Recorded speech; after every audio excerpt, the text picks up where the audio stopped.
સૌપ્રથમ તો કોંગ્રેસ છે, ભાજપ છે ને, ભાજપે અમારા સમાજને, ખાસ કરીને સૌરાષ્ટ્રમાં ચુવાડિયા ઠાકોર સમાજને 35 વર્ષ થયા ખાલી મત જ લીધા છે. અમે 35 વર્ષથી ભાજપમાં જોડાયેલા છે. અમારો સમાજ આખો ભાજપમાં વળેલો છે, પણ અત્યાર સુધીમાં અમારા સમાજનો એક પણ ધારાસભ્ય સૌરાષ્ટ્રમાં નથી આપ્યો કે નથી ક્યાંય સંગઠનમાં કે ક્યાંય સારું સ્થાન કોઈને આપ્યું છે.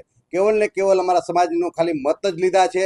અને સભાને સંમેલનો હોય એમાં સંખ્યાની ચિંતા કરીને અમારા સમાજને જારે જોડે રાખ્યો છે. એટલે એ કારણસર હવે આવનારા પેઢીમાં હવે અમે પણ અમારી ઉંમર થઈ ગઈ છે, એટલે એ આધારે જોઈને હવે અમે કેટલોક ટાઈમ ભાજપની રાહ જોશું કે અમને આજ આપે કાલ આપે અમારા સમાજને, એટલે સમાજના સુખાકારી આપણે દુઃખ દૂર કરી અને સમાજની સારી દિશા દેખાડવા માટે આવનારા સમયની અંદરમાં સમાજને સારી દિશા દેખાડવા માટે અમે કોંગ્રેસમાં જોડાયા છીએ.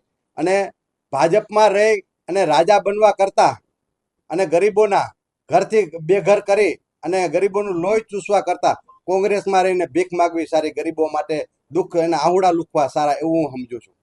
સાહેબ, સમાજની વસ્તી ગણતરી પ્રમાણમાં જાતિ આધારિત જનગણના પ્રમાણમાં સૌને પ્રભુત્વ મળવું છે. એમ સૌરાષ્ટ્રમાં અમારી પેટા જ્ઞાતિ હોય છે, ચુવાડિયા, તળપદા, ઘેડિયા, એવી રીતે પેટા જ્ઞાતિ હોય છે. એમાં હરેક સમાજની હરોળમાં અમારો સમાજ જ છે ચુવાડિયા. પણ ચુવાડિયા સમાજને સૌરાષ્ટ્રમાં એક ટિકિટ આપવામાં નથી આવી, નથી કે પદ કે હોદ્દા કોઈ વસ્તુ આપવામાં નથી આવી. એના કારણસર અમે આવનારા સમયમાં એક સંમેલન બોલાવશે ને એમાં સમાજ બધું જોડાશે. અત્યારે તો અમે મુખ્ય આગેવાનોથી જ અમે જોડાયા છીએ. આવનારા સમયમાં અમે તમને વેલાર બધું કંઈક ને કંઈક મહેશભાઈને આશીર્વાદથી અમે કંઈક ને કંઈક કરશું. એ કહેશું તમને જે કાંઈ ઉપરથી સૂચના મળે ને કેવી રીતે કાર્ય ઓલા થશું એવી રીતે કંઈક ને કંઈક ગોઠવણી કરશે અમે. ભાજપની સ્થિતિ તો અત્યારે એવું છે કે જે તે સમયે વિજયભાઈ રૂપાણી તો ગુજરી ગયા, એટલે કંઈક ને કંઈક જૂથવાદો ને પેનલો હોય કે આના જૂથનો માણસ છે કે આના જૂથનો માણસ છે, એટલે ક્યાંક ને ક્યાંક જે કંઈ છે એ કંઈક ને કંઈક અમે કોકને રામ રામ કરવાથી ક્યાંક ને ક્યાંક કપાઈ ગયા હોય. તો એ કારણસર અમે આજે 10 વર્ષથી આ નિષ્ક્રિય હોય છે હોતું, અને એમાંથી કંઈક ને કંઈક થાય છે એવું કે ચૂંટણીઓ આવે ત્યારે આગેવાનોને યાદ કરવામાં આવે છે. બાકી તો કોઈ વસ્તુ જે હાલે છે હાલે છે. સમાજ કાયમી ધોરણે શોષિત છે. અમારા સમાજને ભાજપથી સરકારનો એક પણ લાભ મળ્યો નથી. એટલે આવનારા સમયમાં સમાજ માટે પણ અમે ચિંતા કરીએ છીએ અને ગરીબ સમાજ માટે અમે ચિંતા કરીએ છીએ. કોંગ્રેસ સમિતિના પ્રમુખ અમિતભાઈ ચાવડાની સૂચના મુજબ આજે ઠાકોર સેનાના રાજકોટ શહેરના પ્રમુખ અને એક ઓબીસી આગેવાન કે પ્રજાની વચ્ચે રહી સમૂહ લગ્નથી લઈ દર વર્ષે દીકરીઓને પરણાવવા સહિત અનેક કોળી સમાજના આગેવાન, હાલના વોર્ડ નંબર 4ના કોર્પોરેટર કંકુબેન ઉદરેજાના દેહ રણછોડભાઈ ઉદરેજા અને તેમના સાથી મિત્રો સાથે આજે કોંગ્રેસમાં પ્રવેશ લઈ રહ્યા છે અને આજે એમને પ્રવેશ દેવામાં આવ્યો છે. કોંગ્રેસ હંમેશા સામાજિક અને લોકોના પ્રશ્નો માટે જે લડી રહ્યા હોય તેને હંમેશા આવકાર્યા છે.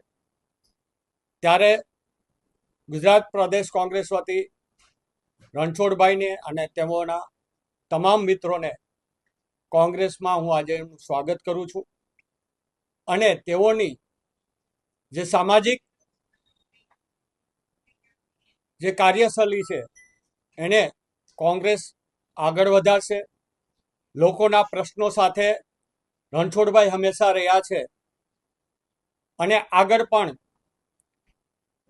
કોંગ્રેસની સાથે જોડાઈ અને લોકોના કાર્ય કરશે.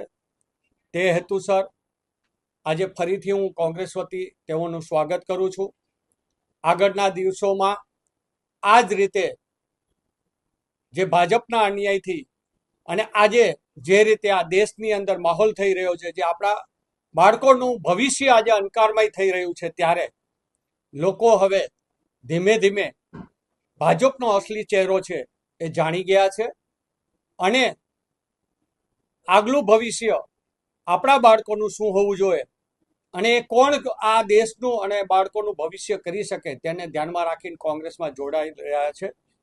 અને આપના માધ્યમ દ્વારા ગુજરાતના તમામ લોકોને અમે આહવાન કરીએ છીએ કે દેશના હિત માટે જેમ ગાંધીજી, સરદાર વલ્લભભાઈ પટેલ જે રીતે લડ્યા હતા, નહેરુજી, એ જ રીતે આપણે સૌએ ફરીથી આપણા દેશને બચાવવા માટે સાથે મળીને લડવાનું રહેશે. ત્યારે અમો આપ સૌનું સ્વાગત કરવા માંગીએ છીએ જે આ દેશના હિત માટે કાર્ય કરવા માંગે છે તેઓ.